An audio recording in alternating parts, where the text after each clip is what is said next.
A Biblioteca Nacional no Rio tem uma profunda importância na vida cultural do país. A ela devem ser remetidas, por lei, todas as publicações brasileiras por iniciativa dos respectivos editores, pois só assim se conseguirá reunir toda a produção intelectual nacional, a exemplo do que acontece nos demais países.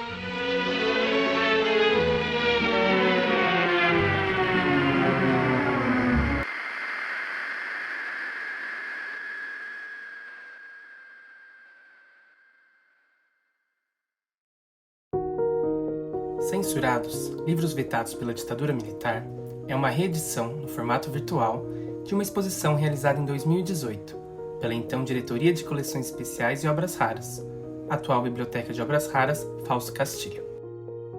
Para essa exposição, destacamos alguns títulos pertencentes ao acervo, que fizeram parte da lista de livros censurados pela ditadura militar no Brasil, entre os anos de 1964 e 1985. Nos anos pós-1964, houve um crescimento do mercado editorial no Brasil, movido essencialmente pela distribuição de livros didáticos pelo Estado, beneficiando empresas apoiadoras do regime e garantindo maior controle sobre os conteúdos veiculados. Ambiguamente, o Estado que comprava e distribuía livros didáticos era o mesmo que censurava livros. Após a instauração do AI-5, em 1968, a repressão e a censura se intensificaram, inaugurando a fase mais violenta do regime militar.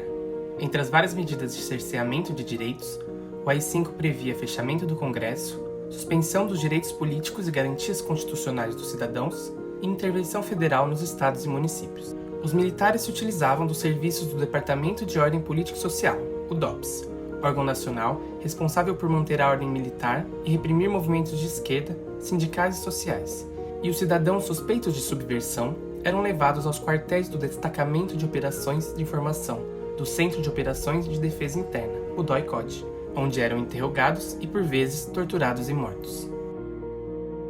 O Decreto-Lei nº 1077, de 1970, estendeu a censura prévia aos livros, se restringindo a temas como sexo, moralidade pública e bons costumes. No entanto, o regime de exceção permitiu a censura política. A simples posse de um livro considerado subversivo era usada como prova na acusação de pessoas taxadas de subversivas. A editora Civilização Brasileira foi, sob comando de Enio Silveira, entre as décadas de 50 e 70, uma das mais importantes do país.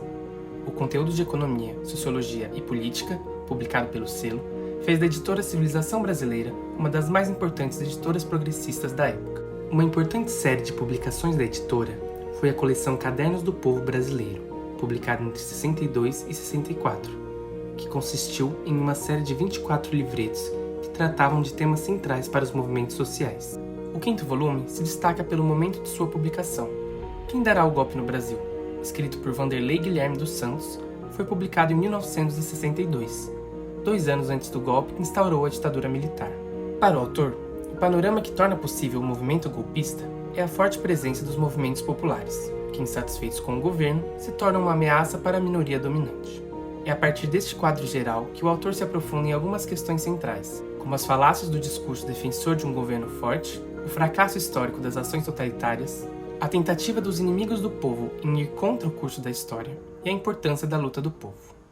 Outros 3 números da mesma coleção, Cadernos do Povo Brasileiro, são: Por que os ricos não fazem greve?, escrito em 1962 pelo filósofo Álvaro Borges Vieira Pinto, que aborda as concepções de trabalho e de capital num país subdesenvolvido, a partir do fenômeno da greve. Quem faz as leis no Brasil?, publicado em 1963 e de autoria do magistrado e ensaísta Osni Duarte Pereira, que discorre sobre o que é democracia representativa, se ela funciona ou não no Brasil, e como uma pequena elite e empresas estrangeiras influenciaram na construção das leis brasileiras em benefício próprio. E por fim, Desde quando somos nacionalistas? De Barbosa Lima Sobrinho, que afirma que tanto a extrema-direita como a extrema-esquerda podem utilizar o termo nacionalismo para atender numerosas definições e conceitos, seja no tempo ou no espaço, adaptando às circunstâncias e problemas diferentes, visando objetivos nem sempre harmônicos. Rose Marie Muraro, escritora e intelectual formada em Física e Economia, foi uma das pioneiras do movimento feminista no Brasil.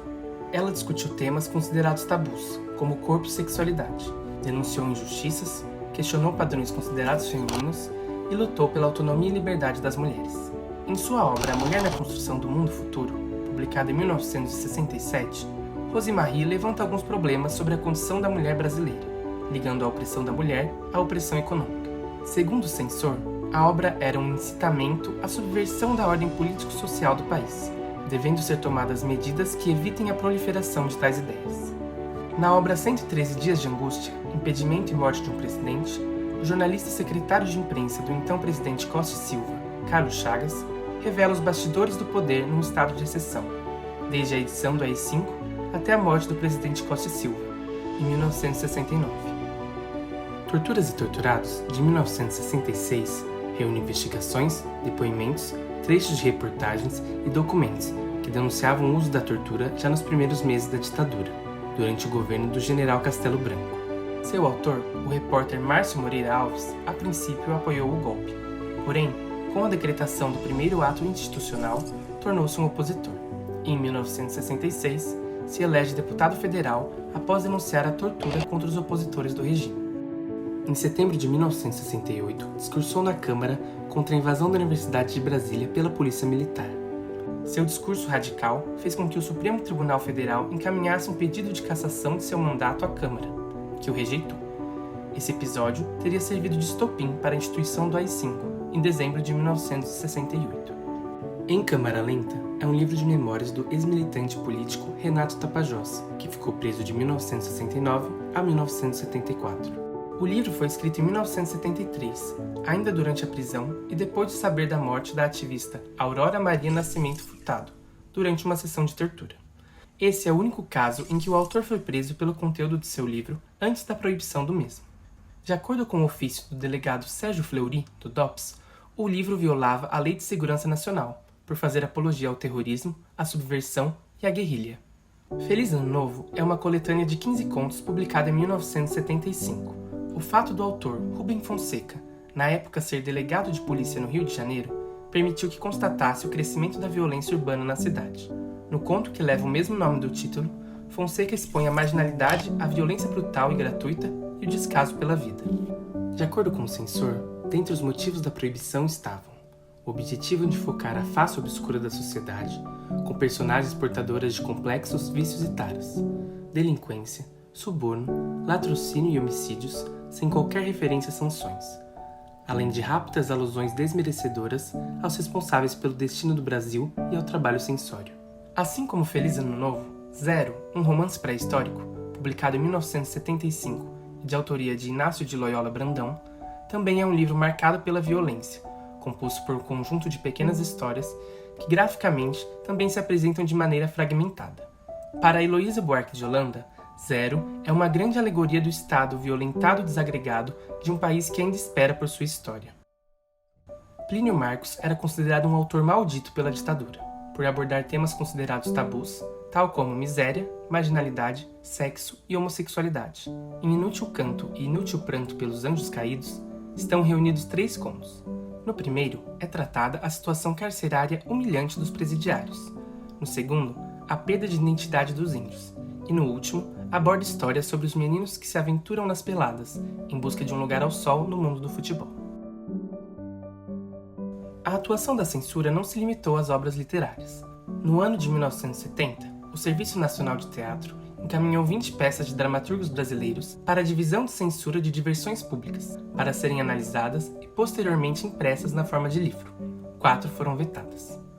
Pavana para um Macaco Defunto, escrita em 1967 por Antônio Anacleto Galvão Novaes, foi uma delas. Outros livros do acervo da biblioteca que fazem parte dessa exposição são Contradições Urbanas e Movimentos Sociais, de 1976, Movimento Estudantil e Consciência Social na América Latina, de José Augusto Guilhom Albuquerque, publicado em 1977. A Ditadura dos Cartéis, Anatomia de um Subdesenvolvimento, de Kurt Rudolph Mirror, publicado em 1978. A Revolução Brasileira, de 1966, escrito por Caio Prado Júnior. História Militar do Brasil, escrito pelo general Nelson Werneck Sodré e publicado em 1965.